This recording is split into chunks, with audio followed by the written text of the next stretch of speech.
Hey everyone, you're tuning into the Drake Martinez podcast. I'm your host, and today we're going to be talking a little bit about not necessarily current events, although this is relevant to something that's been going on lately. But last week we talked about Alex Jones and who that man was in the past, who he is currently, and his impact on the world today. And I think it's kind of weird how right after I did that podcast, there was this thing that happened where he got reinstated on Twitter. So this episode isn't necessarily about Alex Jones, but what I am going to talk about is a little bit of the things that he was saying with Charlie Kirk, because I think it's really important what he's talking about there. This idea of the Great Awakening. I was having a discussion with my wife about who he was and his major influence from the 2012 to 2016 era and before. And I think his stardom and his influence and his ideas really caught wind. And once they took off, they took off. And it's sort of like this exponential growth thing where I think really people don't truly understand just how impactful his perspectives were on things that were happening in terms of the deep state, the shadow government, all those things that we talked about the last podcast. So I'm not going to hammer that in too much. I think, if you go back and listen to the Charlie Kirk podcast that he did with Alex Jones, I'm going to talk a little bit more about this idea and not so much about the conspiracies and how he was able to see things so far in advance for so many years. And I think, that's a really, really important topic, because essentially from his point of view is that he's just reading the documents that the people in charge, the people who are truly in charge, people like Ray Kurzweil, Larry Fink, all these guys that are truly running the world. They're, going back to like Aldous Huxley, all those people, what they wrote in their journals and in their books and in their writings, people like Zbigniew Brzezinski, they openly talked about like what they wanted to do and what their mission was, but they didn't think that the people would ever be able to interpret, I guess, or ever listen to people like him, that is Alex Jones, who were talking about this. But he talks a lot in his interview with Charlie Kirk, or his discussion rather, where he's talking about the Great Awakening and how humanity's reaching a point where we are going to take off in a certain direction. One way or the other, we are going to take off. Either we're going to take off down this in this stronghold of oppression, tyranny, poverty, or we're going to take off in the other direction. And on one end of the spectrum, you have billionaires like Elon Musk, who, not perfect people, but they have vision. This person has a vision. This person has a vision of getting humans to Mars, advancing technology. In one of my early episodes, I talked about the ends of the extreme, where if you can just conceptualize one end of the extreme in terms of like right wingers, right? What you have is a ultra conservative society with very, very rigid structure and very rigid thinking, and it's not pleasant. It's almost like military life, but for civilians and for everyone. And the other end of the spectrum, if you take left wing all the way to its extreme, you just have massive poverty, people living out in the streets, and drugs, all sorts of just nastiness. So both taken to their extreme without any balance are not good. They're not good for society. So likewise, on one of the extreme, you have a billionaire like Elon Musk, who, not perfect, but he, like I said, he at least wants to progress humanity. And the other end of the extreme, you have a billionaire like George Soros, who just seeks to destroy. And over the last 30 years, there has been such a significant landscape shift. And I've talked about it in some of the podcasts previously, but if you just go back to my childhood here in the United States, the extreme difference from that to today.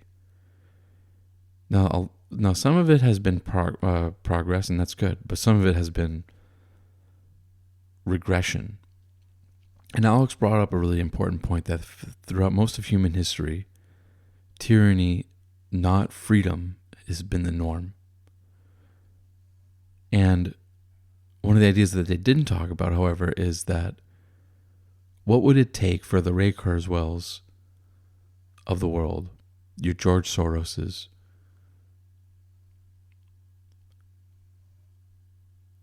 what would it take for them to restore that status quo of a royalty? Your John Kerrys, these types of people who think that they are above the law, they think that they're above society, and that they deserve to be on this pedestal. What would they have to do to change society that has embraced democracy, republics, constitutional republics, representative government? What would they have to do to change that? They'd have to change the way that people think. How would they do that? They'd have to change the family. Check, they did that.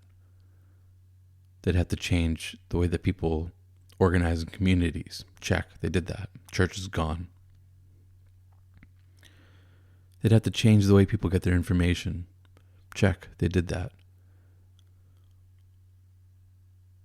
What else would they have to do? They'd have to make you love that whole system of beliefs, even though it's so glaringly against your own interest. So again, in my own lifetime, perspectives on abortion have changed.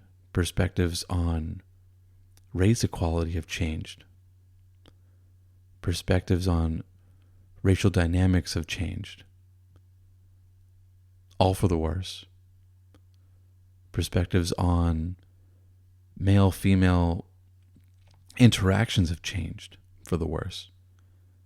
Family, all these things have changed for the worse. Technology has improved, but that's about it. So imagine if we take the technology, but we also use the technology to advance our, not just our human understanding, but our human coexistence. Because he was talking about in his interview with Kirk, they want the technology for themselves, and we get a certain version of it just to keep us in line. But they take away so many of the important things that we need to flourish. Family, purpose, careers.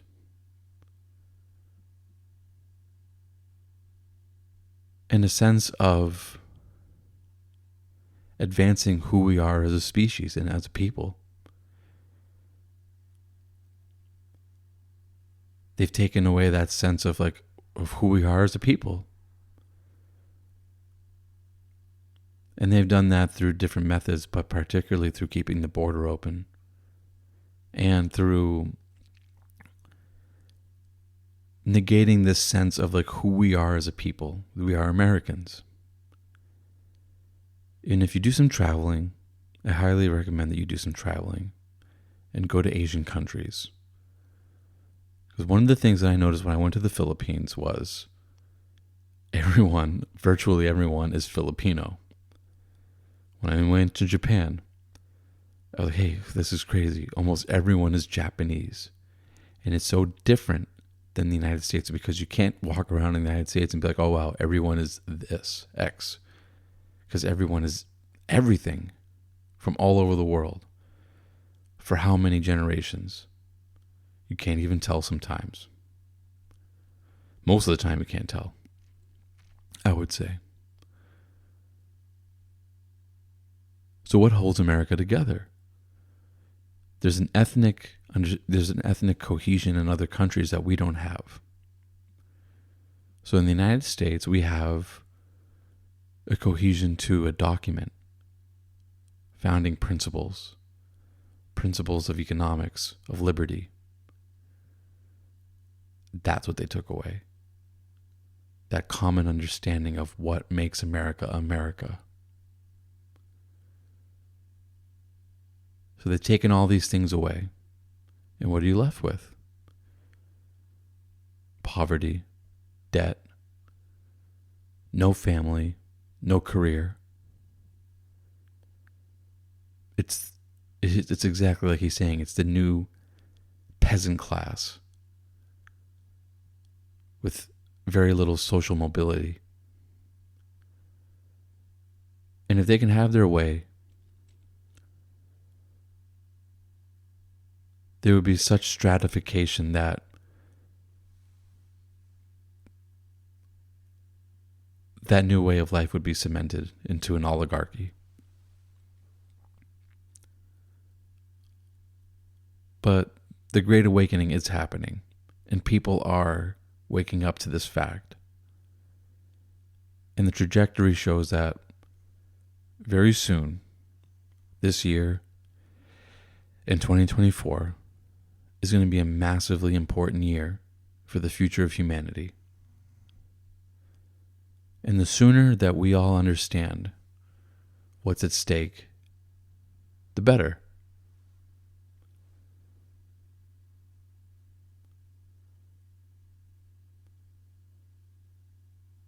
I mean, sometimes I just really think about what a difference 30 years has made here.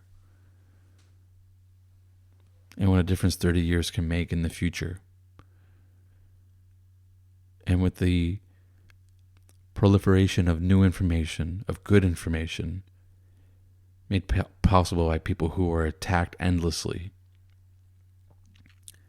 Not only am I thankful for that, but I'd like to move that forward and to pay that forward to other people. So just understand that, yes, we were losing in the past.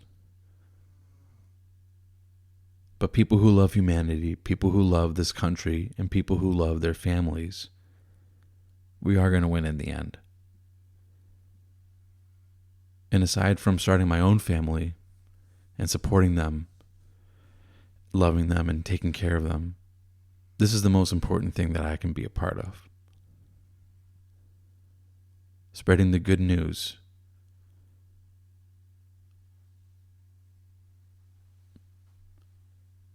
Taking on the people that want to take away so many of the things that enabled us to be here today. And to live the type of lives that we've lived, and to express ourselves freely in a free and open society. So with that, I'll sign off, and hopefully I can get you guys another podcast later on this week. This is Drake Martinez Podcast. I'm signing out.